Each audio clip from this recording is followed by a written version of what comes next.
This is the Roller Coaster Podcast, and I'm your host, Lucy Q. Life is a wild ride. It has twists and turns. It's scary, exciting, and downright fun. So throw your head back, arms in the air, and come along with me for the ride. Life is like a roller coaster, baby, baby. I wanna ride. Episode 200 of the roller coaster will soon be here, and this is your chance to be part of the fun. I'm going to be recording this episode with coaches and listeners just like you.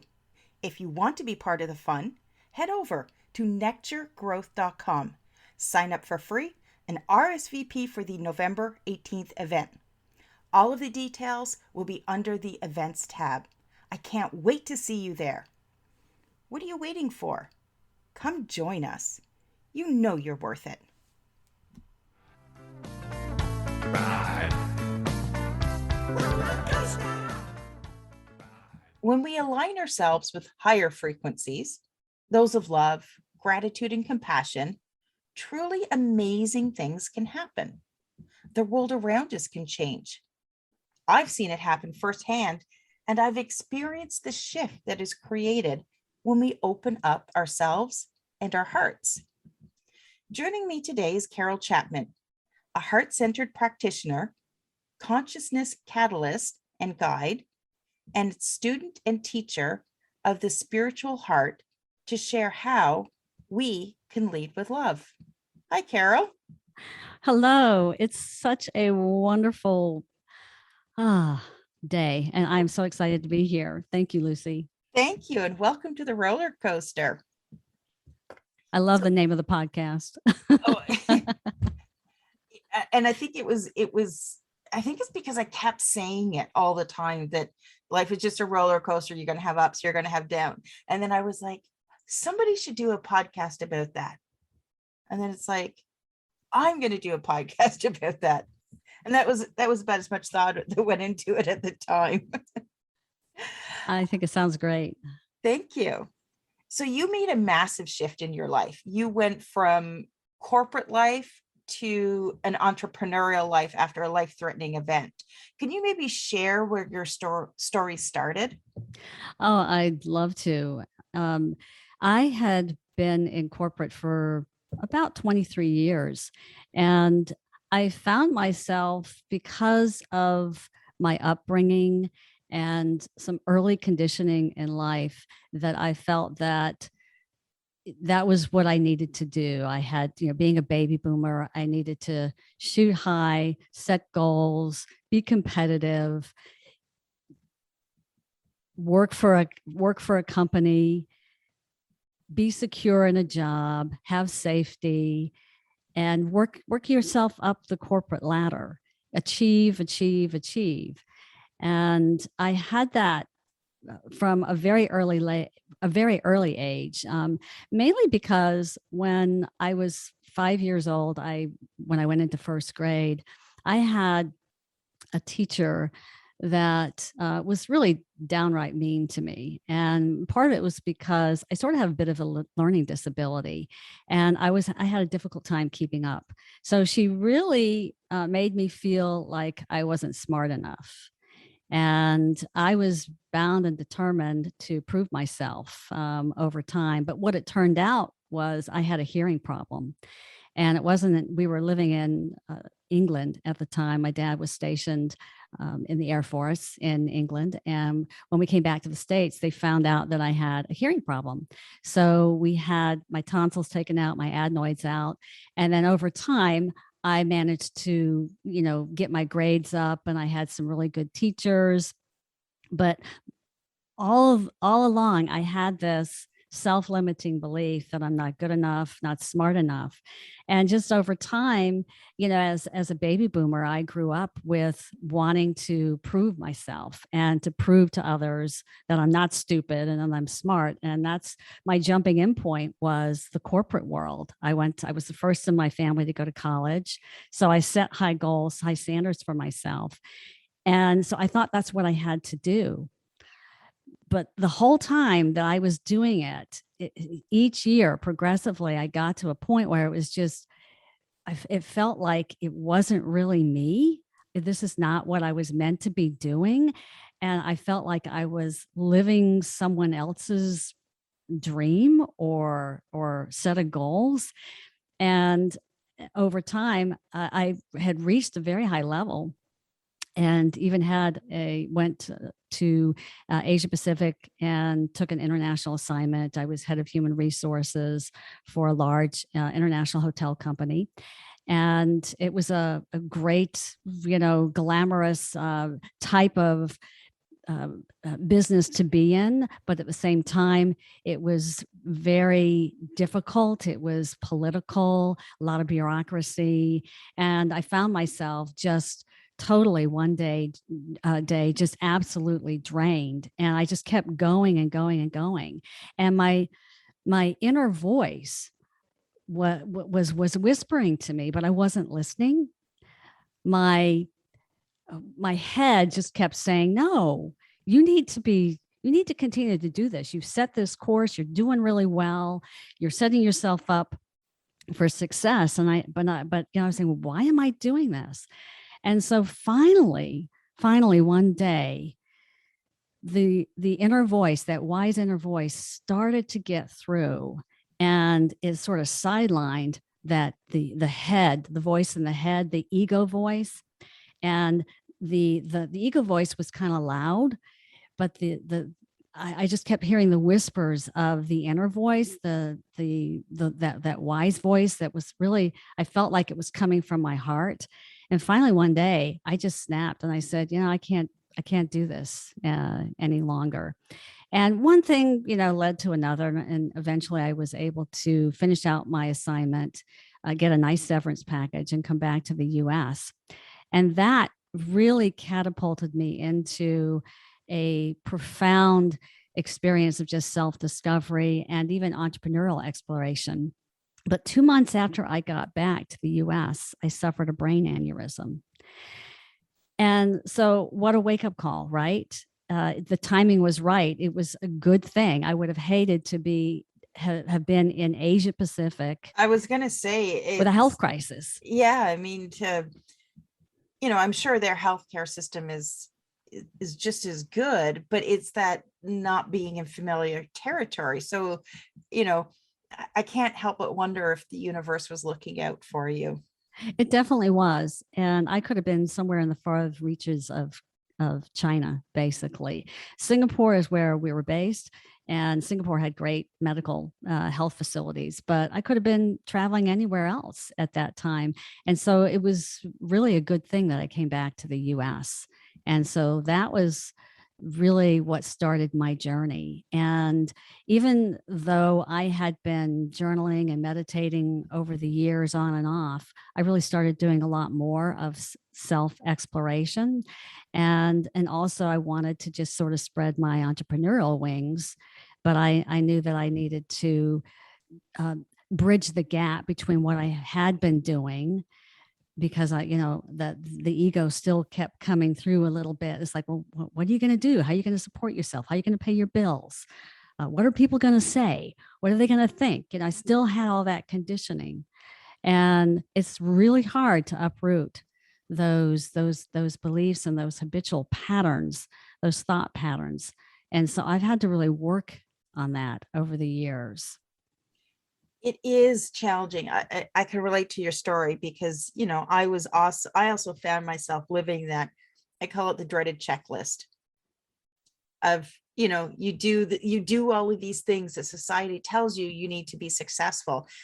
And I'm beginning to wonder if the baby boomer generation is sort of the last generation that really prescribed to that life path, because I'm seeing more and more people in the generations after that really starting to question. And it's almost like each generation questions even more and goes even deeper and is starting to realize, hey, wait a second, that's not necessarily the way to do it anymore. Exactly. And, you spoke about the whisper. Well, I had the whisper too, except for I didn't listen. And even when that whisper started shouting at me, I didn't listen. And I always joke saying that, the universe had to hit me over the head with a 2x4 before I actually went, oh, wait a second, maybe there's something else I'm supposed to be doing. And that's when I actually started to explore my feelings and dig into what I wanted out of life, as opposed to what I was doing before, was living life on repeat without actually ever thinking about why I was doing what I was doing. And the important thing is you started asking the questions. Oh, when you're You at may the not bottom have of a when you're at the bottom of a barrel of shit, you don't have anything else you can do. exactly, and that's what I started doing, and that's what I was doing when I would journal. And even if I didn't journal, I would meditate, and I would just start asking questions. I just get myself quiet, and yeah, the ego likes to have all these thoughts running through your head, but over time, if you just sit still and get quiet, you can get to who the truth of who you are and what's important, and the distracting thoughts and the external world just starts to dissipate, and you can hone in to who you are and what's important. It's almost like you stop caring about all that outside noise. Yeah, Is it's that what about you experienced? Because that's kind of how I see it for myself. yeah, it's about care enough to not care. you know. And that's it, is that it's almost like I want to say that when you actually engage in your authentic self, remember your authentic self, that everything changes. It does. And what I found was that I needed to get back to what was important to me, and I had to ask a lot of questions. And I didn't have the answers. I really didn't. It took me a long time to figure it out. And I just, I'm kind of one of those people. I sort of muddle through things. I stumble through, and eventually I get to where I need to be. And then either I'm still muddling through and still,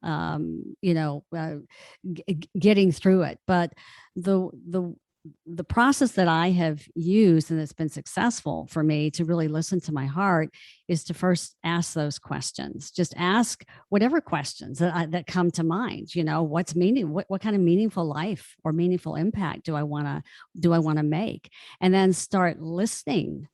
Listen for the signs. Find a quiet space. It could be meditating. It could be sitting out in nature. Just get really, really quiet. And one of the things that I started doing was placing my hands to my heart and feeling my heart center, because the heart is, it's a brain in and of itself. Heart Math Institute has a lot of research around this, and it's got like 40,000 neurons in the heart. And the heart also has a very expansive electromagnetic field. And that field, once you open the heart center, expands basically, and you can affect the people around you. And the more I started focusing on the heart and meditating more, the more I calmed down, the more centered I was, and the more I saw and experienced people around me, it having an effect on a calming effect on others around me. So it was asking, it was listening, it was journaling, it was trusting myself, taking the time to really trust what was coming through, and testing things out. Starting with like small little things that my inner voice would speak to me about, versus like big things. I would just test it with small things, and to see if it was right, if it was the wise inner voice coming through from the heart, or if it was the ego. And then I just kept practicing, practice. So those were kind of the key things that have helped me to open my heart and to lead a life, lead from a a standpoint of love. And now I don't do it all the time. I mean, there's so many things. I mean, I can get up in the morning, I can do my heart focus exercise, and then an hour later, if I'm in the car, or if I get a phone call or something, it can throw me off course. But one of the things that I have started doing is observing myself when that happens, and I take the time throughout the day to really kind of observe or practice the witness self. What are my thoughts? What's coming through from a thought standpoint? Are my thoughts of love, compassion, kindness, or are they of negativity, anger, resentment, or am I anxious or fearful? And it was really interesting to notice and observe the myriad things that were coming through. And it's really taking years of self-awareness and introspection, self-reflection, to notice those things and to begin to shift the behavioral patterns. I mean, one of the things that I still have a habitual pattern is I will say to myself, I'm struggling with this. and and ever since I started to get into the online environment and doing work online, it's like every new tool or platform or app, it's like, oh my gosh, I got to learn something new. Oh no. And I would think, oh, I'm going to struggle with this. And I have begun to recognize these patterns and have started shifting my thought process so that I can push through it and not, and part of it really is going back to myself and being kinder to myself. And practicing self-love, noticing and observing, and not beating myself up. And that's part of really leading with love, is that you got to start with yourself. If you're beating yourself up all the time, you're not going to be coming from a heart-centered approach to your life and to your relationships, and how you interact, and how you do business, and how you just act in the world, think in the world, see the world. Yeah, and that self-love component, I think it's the most critical, but it's also the first step, because if you don't actually learn how to love yourself exactly how you are in that moment, then none of the other relationships you have in your life are going to work properly. And it's almost, when you go through the process of self-exploration and reconnecting with your authentic self, it's like you create a new baseline. And as you said earlier, sure, you may still get stressed or still might get pissed off with something, but you're coming from a new level of peace. So you're not reacting as greatly as you probably would have before, because you're already coming from that different heart space to begin with. Exactly. And when we get in touch with our true self, and there's different aspects of our true self. There's the authentic true self, where you just kind of pull off the masks that the ego likes to present, because the ego wants to, we kind of get caught up in our identity. But really, when you boil it down, when you look at the true self from a spiritual standpoint, we really are nobody. We're nothing. We're not, we're spiritual beings. We're pure consciousness. We're spiritual beings having a human experience. And the truth, there are layers of the true self. And those layers, I think, map from the physical from the visible to the invisible, if that makes sense, what I'm trying to say. And for me, when I hit those challenging situations or challenging people, um, I try to create a shift in the moment where instead of approaching it with judgment, I try to remind myself that the other person is just another soul here having their own journey on the human experience. And when you do that, when you start to look at somebody not as the asshole that cut you off in traffic, but if you try and look at it from a different point of view and say that's just another soul here having a human experience, then you start to get curious, and it's like, well, I wonder what's going on in their life. I wonder what brought them here to act like that, to do that, to say that. And Exactly. it does evoke compassion. It does. And it's also, it's a mirror for yourself, because you know that you've been there and you can relate to it. We've all been there. Yeah, And we're all kind of on this continuum. And sometimes we go here and sometimes we go over here on that continuum. And it is important to recognize that we are all spiritual beings. We're all here. We're all learning and growing together.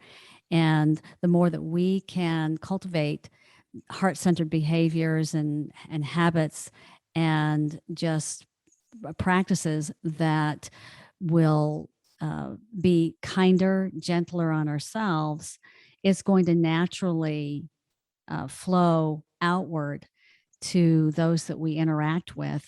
And also it's going to affect and influence who we associate with.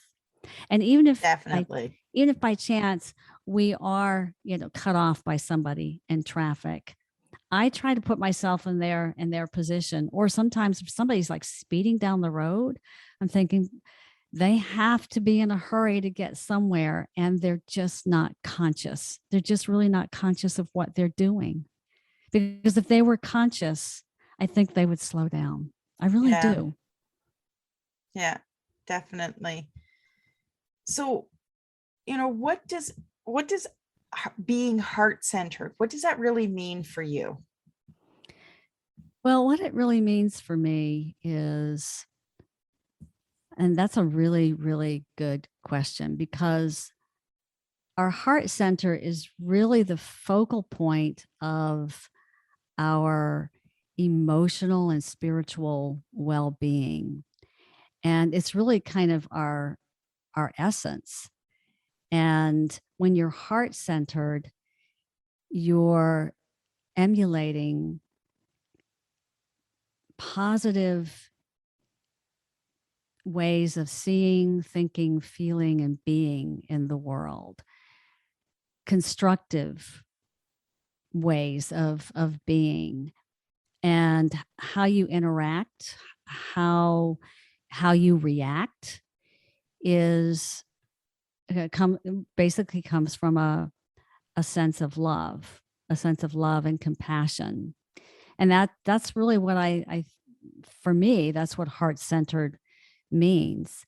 It doesn't mean that there's not fear that you're dealing with or negativity that you're dealing with, but there's a knowing that everything is still okay, even though you're going through and others are going through challenging circumstances, challenging things in their lives. If you always come back to your heart and ask yourself, what would you do in this particular situation? And every time I place my hands, near my heart a lot, because it helps to center me and ground me and get me back to the core of who I am. And that's what really being heart-centered is being conscious and being present with the essence of who you are, which is really pure love. And a lot of people might not really understand that, but what it translates to is just being aware, being conscious, and knowing that you are a spiritual being having a human experience. Sometimes you have these human outbursts, But at the end of the day, if you can recognize and notice those and begin to shift them more and more, you can begin to affect other people's lives. And I think that in a positive way. And I think that's what being heart-centered is as well. It's influence and impacting other people's lives in a very positive way, that you have touched their hearts. It's sort of like heart to heart versus living fear to fear. Because if you're living in fear, because I think fear is the opposite of love. So if you're thinking living in fear, you're going to attract that. But when you're coming from a loving presence, a compassionate, a kind presence, and you're just conscious of it, you're going to create that in your world, because we create our own reality. And what I mean by that is what we think and see and feel affects our perception of how we view the world. And if we're constantly thinking negative, angry, anxious thoughts, and that's the kind of world that we're going to. Yeah, you're always going to see that in the world. That's right. That's But right. if you choose to see something different, well, that's what you're going to see. It's it's wherever you're focusing on. Right. That's what you're going to see. It's a conscious choice. Yeah, it is. We all have to know that everything is a conscious choice. And the more that we can be present within ourselves and present with others, we don't necessarily have to associate with just anybody out there. We have choices in our lives as to who we associate with, how we act, how we behave, how we see the world. And it all boils down to our experience, how we experience the world. And our experience is really a direct reflection of our thoughts and what's going on. And you can tell if you have an open heart versus a closed heart, because an open heart is somebody who laughs, smiles, is optimistic, even in the toughest of times, sees possibilities. And but a closed heart is someone who's typically critical, finding fault, or judgmental, maybe angry, anxious, fearful. And so it's just shifting our focus. And the more we shift our focus to having an open heart, then we're expanding that electromagnetic field that's affecting and influencing those around us. And that's another a way of influencing and impacting others in the world, and creating a more heart-centered world. And I've lived both of those lives. I've lived the life of the person that wasn't heart-centered, that was fearful, was depressed, was unhappy. I've lived that life. And I've also been able to live the life of coming from a place of being heart-centered. And I've seen how my behavior before affected the people around me, and I can see how everything has changed. And the only thing that changed was me, but that changed everyone around me. And that's, once you have the opportunity to experience that, then you can really get it. The other me probably would have called the present me Cracker Jacks, and you don't know what you're talking about. But, you make that shift, you make that transition, and there you are. And, what I've experienced is once you've made that transition, you want to help other people see that as well and create transitions for themselves. So as we wrap up here, Carol, can you maybe share with us if you have any final thoughts or words of wisdom? Oh, I'd love to. I think that a crucial part of being heart-centered is to be honest with yourself, be totally honest. And because honesty is so crucial. If you're not honest with yourself, you're never going to unpeel the layers of what's beneath all of the things that are holding you back. And if you really want to be heart-centered and trust your own inner wisdom, you have to be willing to look at the shadow side, the darker side of things within you, because those are those are they're learning points. They're things that we can learn from. And I think that it's important to, there's something you mentioned and that we were talking about it earlier about self-love is the first step for anyone to become more heart-centered or to live more of have a more of an open heart. We have to practice self-love. And so often we're very, very hard on ourselves. We beat ourselves up all the time. And it's not doing us any good, because what happens is it affects us emotionally, physically in the form of ailments, pain, disease, dis-ease, discomfort, and emotionally we become emotional wrecks. So be kind to yourself. Take the time for self-care.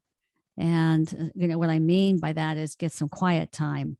Even you don't have to meditate. Just go out in nature, or just sit and read, or sit and journal. Do whatever brings you joy. Whatever brings you joy. Do what brings you joy. And if you do what brings you joy, it's going to bring more joy in the world. Carol, where's the best place for people to connect with you? They can connect with me at heartsriseup.com.